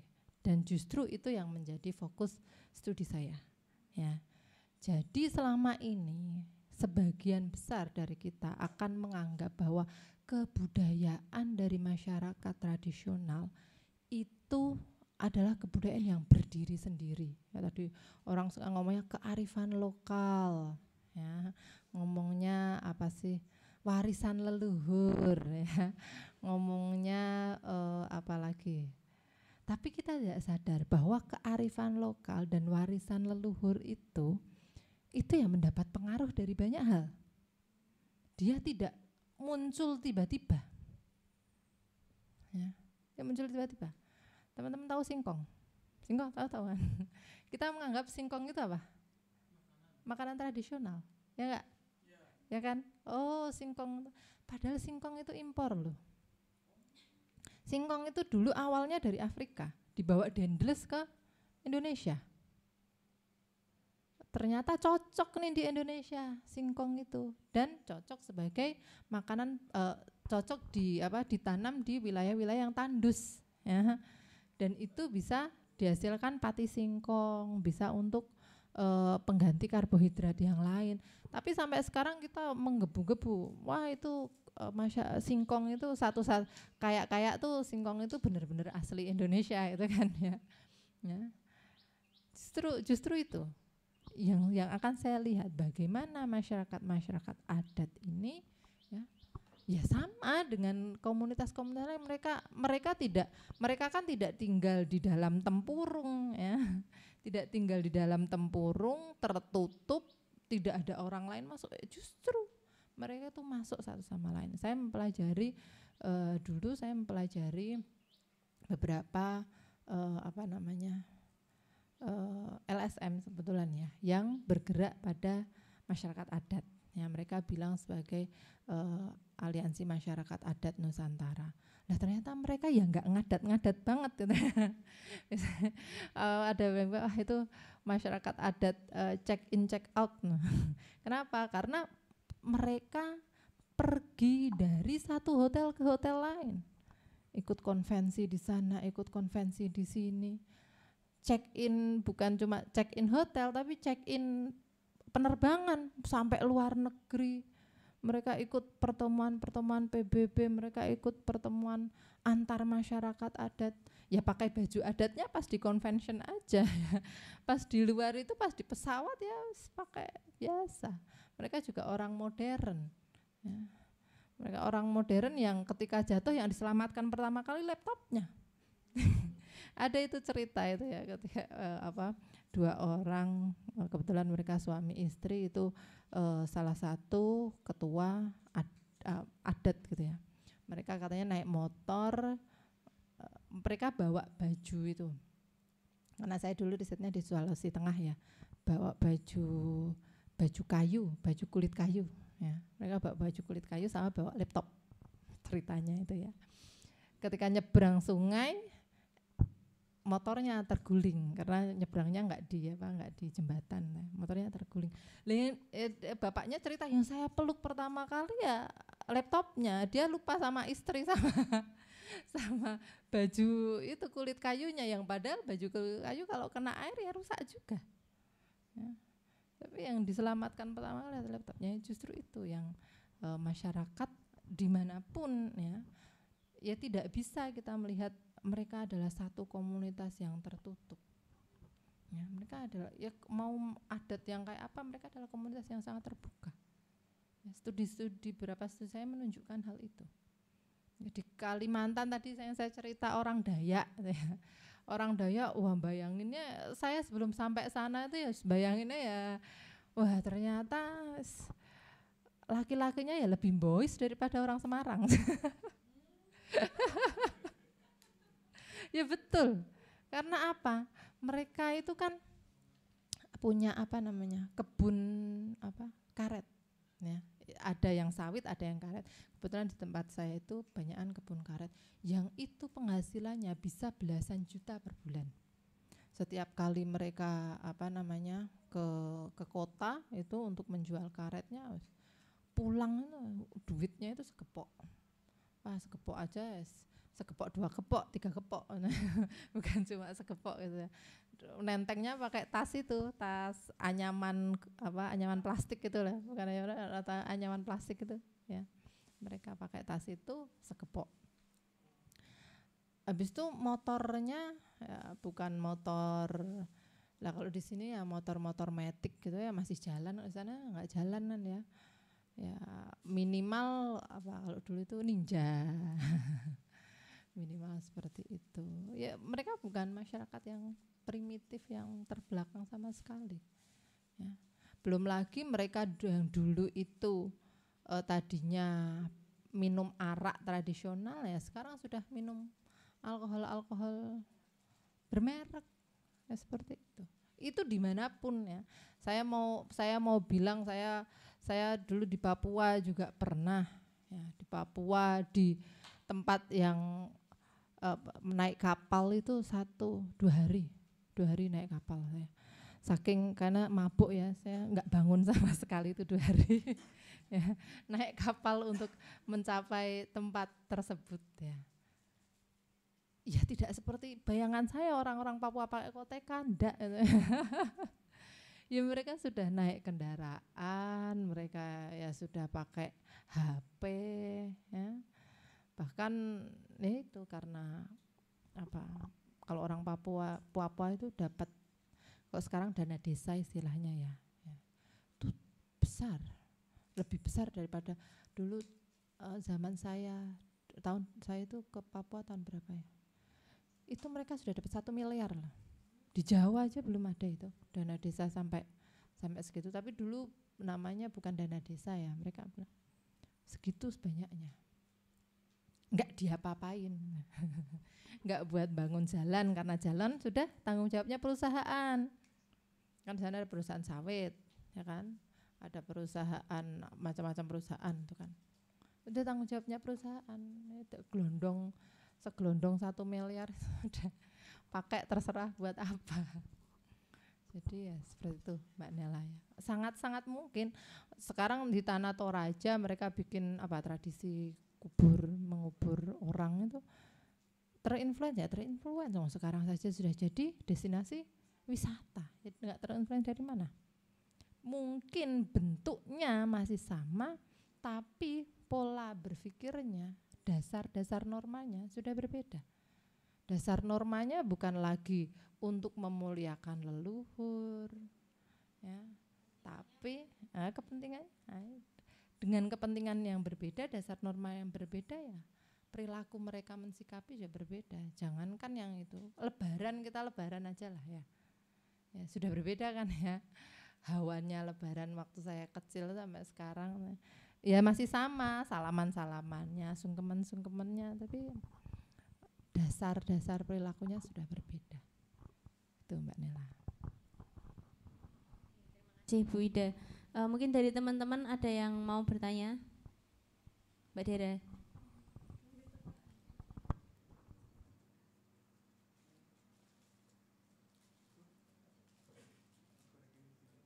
Mohon maaf Ibu tadi terlambat, jadi hanya mengikuti yang sesi akhir soal etnografi dan seterusnya prinsip-prinsip dan lain-lain. Nah teman-teman itu kalau misalnya turun basis berhadapan dengan masyarakat itu seringkali menggunakan pendekatannya itu participatory action research gitu. Tapi ketika saya lihat dengan pendekatan etnografi itu cenderung hampir sama ya. Jadi bagaimana pelibatan masyarakat, kita membaur mengikuti perilaku masyarakat, jadi tidak memisahkan diri kayak peneliti-peneliti lainnya gitu misalnya. Tapi kemudian ketika bicara sama kawan-kawan, etnografi dan PAR ini beda gitu. Karena kalau etnografi, penelitian etnografi dia masih penelitian konvensional, pendekatan etnografi ya, konvensional, dan dia tentu harus bebas nilai, tidak memiliki keberpihakan. Sementara kalau PAR itu harus memiliki keberpihakan gitu. Tapi kalau sama kayak paparan Ibu tadi kayaknya ya sama aja, penelitian etnografi dia juga punya keberpihakan untuk menuju transformasi sosial gitu misalnya. Nah sebenarnya apa yang kemudian menjadi pembeda di antara keduanya gitu? Karena kalau kayak metodenya turun ke masyarakat ya sama aja gitu. Itu Bu. Oke, baik. Mana tadi ya? Nah di sini sebenarnya ya saya menyatakan bahwa bukan berarti kita itu secara murni, kalau secara murni menggunakan etnografi untuk action yang singkat, itu mungkin sulit, Mbak. Karena tadi ya, yang namanya etnografi itu harus dilakukan secara lama, intensif, ya.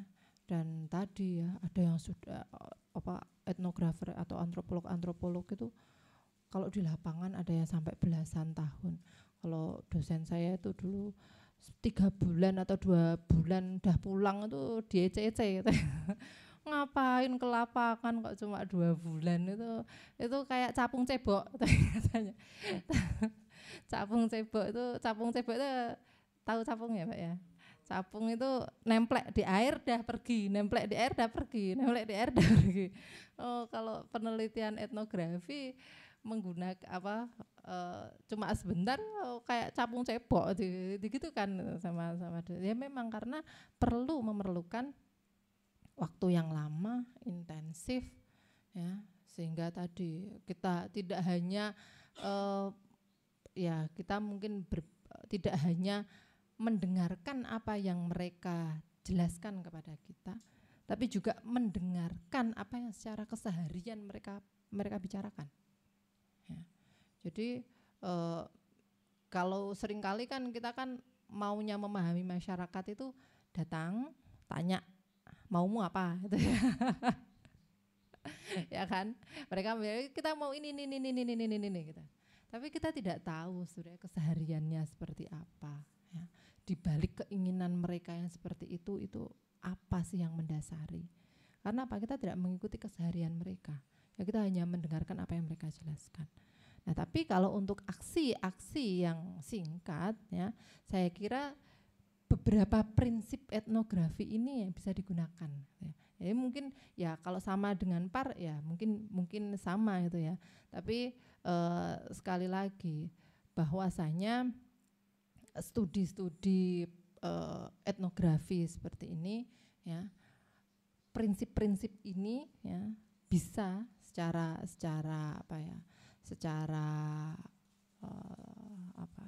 singkat atau bisa secara praktis ya digunakan untuk pemahaman masyarakat dalam rangka melakukan advokasi itu tadi. Ya tadi seperti saya ceritakan tentang kasus Code itu, ya tentu kita tidak cuma sehari ngomong, "Bu, kenapa buang sampah di kita tanya ya, kenapa kok situ buang sampah di kali gitu kan ya.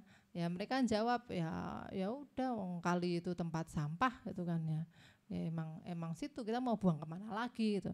Kalau kita mau buang kemana lagi, oke, berarti pikirannya hanya sesempit kita sediakan tempat sampah, selesai kan. Tapi ternyata disediakan tempat sampah ya enggak selesai kok. Gitu loh. Berarti ada hal lain nih yang harus kita selami dari mereka. Kenapa sih mereka itu norma-normanya apa? Ya norma itu ya harus kita memang tidak singkat ya, studi seperti itu memang tidak singkat. Normanya itu seperti apa? Terus dasar-dasar pemikirannya mereka seperti apa, kesehariannya mereka seperti keseharian, yaitu ya memang kalau kita melakukan survei ya, survei dengan makanya kalau survei dengan kuesioner itu kan ada samplingnya ya, untuk memenuhi jawaban minnya jawaban mayoritasnya seperti apa, itu ada samplingnya ya seperti itu. Dia tidak terbatas pada waktu ya, satu kali tanya nggak apa-apa asalkan banyak, itu kan seperti itu, karena kita akan mendapat jawaban mayoritasnya seperti apa. Ya, tapi kalau studi etnografi ya tidak perlu banyak ya, tapi kita bisa memahami secara keseluruhan seperti itu ya. Dan pemahaman itu nggak akan muncul dengan kita bertanya mereka menjawab. Orang sekali bertanya dijawab, seringkali kalau menurut pengalaman saya jawabannya normatif. Karena kenapa? Ada yang mereka sembunyikan, kita orang asing kok ya. Tapi kalau kita sudah seminggu, 2 minggu di sana mulai curhat, mulai mereka membicarakan keluarga, mulai mereka membicarakan persoalan ekonomi, mulai mereka membicarakan hal-hal yang lain, mulai kita mendengar dia ngomongin apa dengan tetangganya, mulai kita melihat apa sih yang mereka pikirkan tentang suatu hal, ternyata perilakunya berbeda, nanti kita dapatnya beda, dia kemarin ngomong A, sekarang ternyata perilakunya B, seperti itu. Nah, ya prinsip-prinsip ini ya, fieldwork, induktif, bottom up dan partisipatif ini ya mungkin ya bisa jadi serupa dengan part tadi ya. Ya, tapi saya kira ya teman-teman bisa menggunakan prinsip-prinsip ini sebagai pelengkap saja, seperti itu. Jadi ya memang secara kadang-kadang ya itu tadi ya, kadang-kadang kalau kasusnya kasusnya pasir tadi ya, pikiran kita kan tambang merusak lingkungan, akhirnya kita melawan tambang gitu kan ya. Tapi kita tidak kok masyarakatnya malah ngelawan kita tidak memahami bahwa bagaimana sih masyarakat itu berjalan. Atau seperti kasus itu mana Kendeng Samin itu ya, kasus Samin itu, kasus pembangunan pabrik semen Samin itu ya, pembangunan pabrik semen itu Samin itu, ketika kita akan menganggap orang Samin itu pasti akan melawan masyarakat, melawan pemerintah dengan dalih apa sih yang kita kenal dengan orang Samin itu, karena mereka ngeyel ya, karena mereka nggak mau manut sama pemerintah ya. Teori-teorinya orang Samin itu kan seperti itu, mereka masyarakat yang resisten seperti itu kan ya, teorinya kan seperti itu. Tapi ketika dilihat ya, ternyata bukan hanya persoalan resistensi dan juga bukan hanya persoalan bahwasanya mereka itu menolak karena faktor ekonomi dan faktor alam saja ya. Tapi ternyata mereka juga memiliki gerakan sosial ya. Orang Samin itu bukan lagi orang tradisional tadi ya, orang tradisional tadi. Di balik orang Samin itu sudah ada orang-orang lain yang mendorong masyarakat Samin itu loh, seperti ini. Akhirnya perlawanan orang Samin itu bukan lagi perlawanan kultural macam mbah-mbahnya orang Samin dulu, tapi mereka sudah perlawanan struktural dengan menggunakan gerakan-gerakan sosial ya. Siapa itu Bu tokohnya itu, saya Bu Partinah siapa itu dulu ya, waktu diwawancara minumnya aqua minumnya aqua, waktu diwawancara dia haus, yang diambil tuh aqua gitu ya, bukan air apa namanya itu, teko tanah liat itu apa namanya, kendil bukan air kendil itu ya, tapi yang diminum adalah air aqua. Nah, itulah kenapa kita perlu menyelami tadi, karena Kalau mungkin kita ke awal ya judulnya apa, ya, memahami kota ya. Kita perlu memahami kota, ya. Tidak hanya sekedar bergerak untuk kota, tapi perlu memahami kota itu sendiri. Begitu ya, Mbak.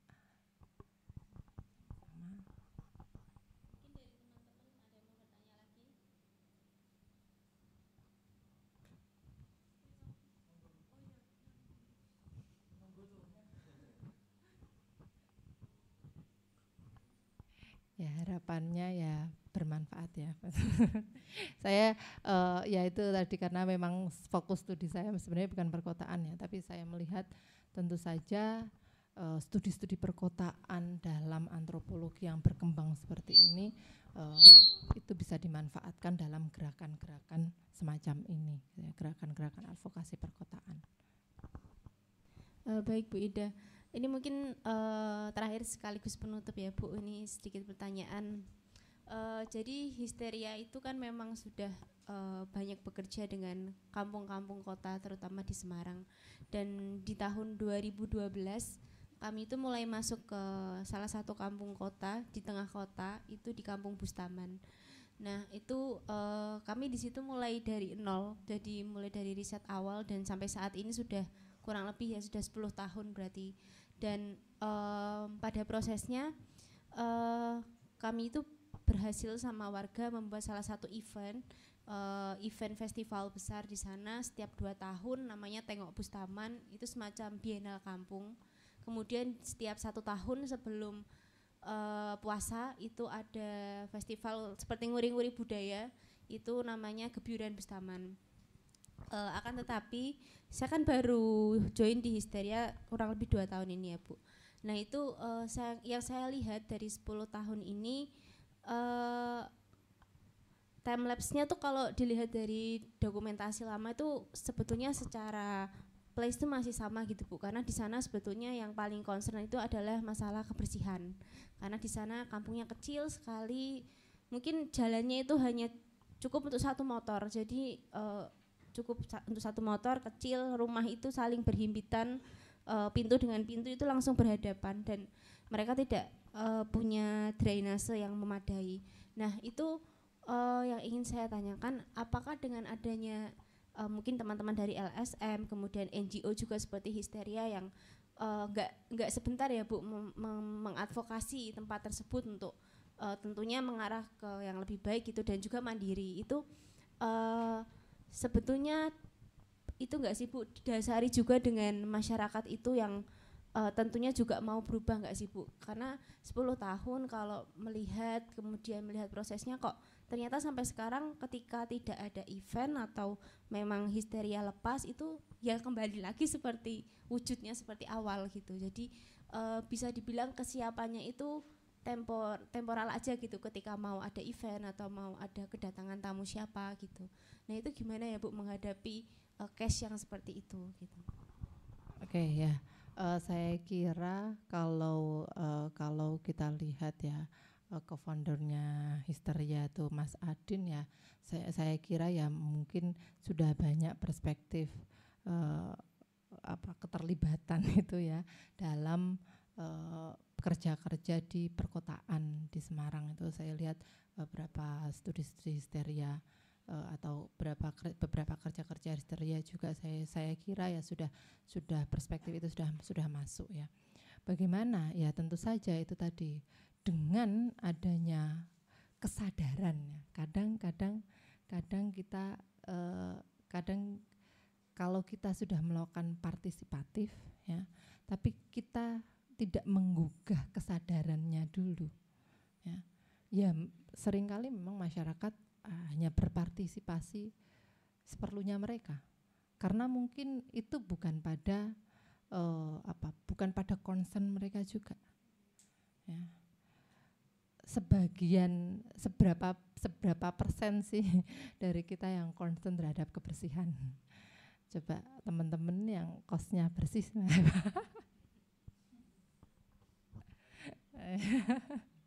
ya, berapa persen kita itu punya concern terhadap kebersihan? Kalau itu soal kebersihan.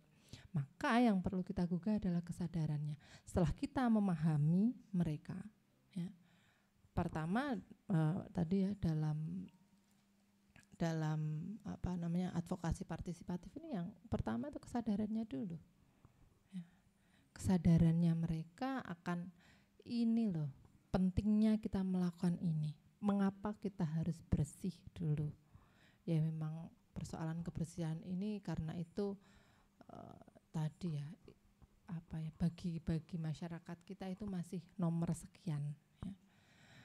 Kalau dari pagi sampai siang kita sudah pusing ngomongin mikirin ekonomi, ya, kita nggak akan punya concern apa-apa di bagian kebersihan.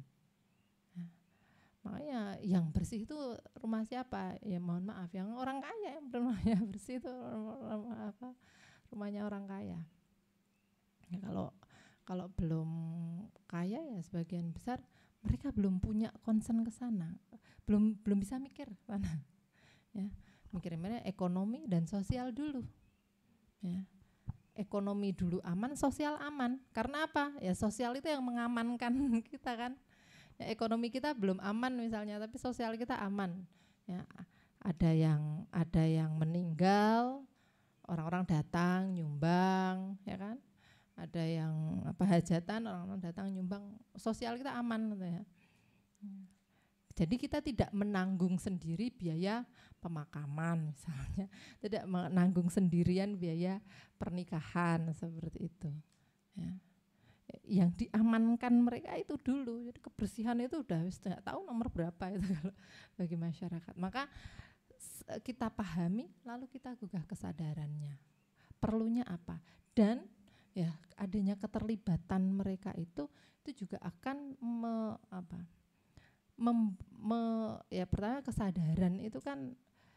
kesadaran itu ya tidak hanya kesadaran tentang pentingnya kebersihan, tapi kita harus ada bahwa kebersihan itu ada benefitnya bagi mereka, itu dulu ya. Kalau nggak ada benefitnya bagi mereka ya nggak bisa memang ya. Benefitnya apa dulu untuk mereka? Kalau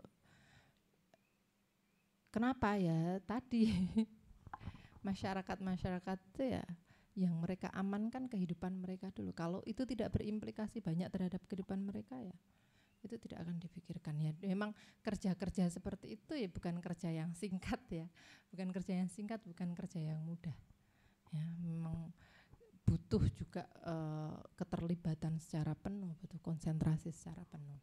Ya, maka ya saya sangat mengapresiasi sebenarnya pada banyak komunitas-komunitas, banyak kerja-kerja sukarela ya teman-teman, banyak kerja sukarela tapi mereka berfokus.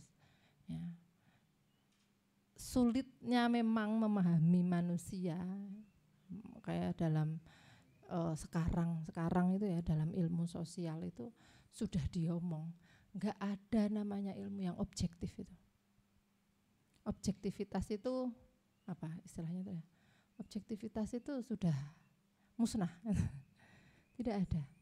Yang ada adalah subjektivitas. Karena apa ya? Kita yang melakukan risetnya itu manusia, subjek, yang diriset juga subjek. Ya dari mana objektifnya? Tidak ada yang objektif. Ya. Artinya ya kita mau melihat kerja-kerja kita sebagai kerja-kerja yang objektif, yang benar-benar memberikan benefit pada satu pihak dan sebagainya, ya memang akan sulit. Tapi itu bukan hal yang tidak mungkin. Ya, karena subjektivitas itu sendiri yang nantinya akan memunculkan pemahaman baru, memunculkan pengetahuan baru karena kesubjektivitasan. Ya. Kita mungkin tidak akan memahami loh kenapa kok busaman pas event aja bersih, pas nggak bersih. Ya. Tapi mungkin kita bisa melihat subjek yang lain dari kotor itu. Nah, ya itu yang mungkin bisa dimanfaatkan lagi. Gitu ya. Kalau saya ke Bustaman memang belum pernah ya Mbak ya, jadi tidak tahu apa ya, yaitu saya saja ya. Kalau suruh ngurusi banyak hal itu ya sudah nggak kecanda, gitu ya, nggak nyampe gitu ya. Dulu saya itu aktivis ya, tapi ketika sudah menikah, sudah kerja, suruh terjun ke aktivisan lagi, susah gitu ya. Padahal dulu aktivis nggak pernah pulang juga saya, perempuan tapi nggak pernah pulang. Mau bencana di mana saja saya ada. Tapi sekarang ya ada bencana di Cianjur, ya bukannya saya nggak tergerak, ya, tapi wes lah, donasi cukup. Ya itu sudah saja, itu yang saya punya, itu yang bisa saya lakukan. Nggak bisa lagi saya seperti dulu ikut ke lapangan memastikan logistik sampai ya, terus naik dulu ketika Jogja gempa ya, saya ingat sekali, mulai dari Aceh tsunami, Jogja gempa, Gunung Merapi, terus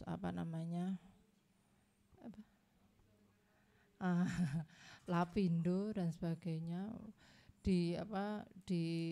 Saya itu di Aceh dulu 2 tahun sampai 2 tahun, maksudnya enggak stay di sana tapi bolak-balik ke Aceh ya, karena ikut LSM.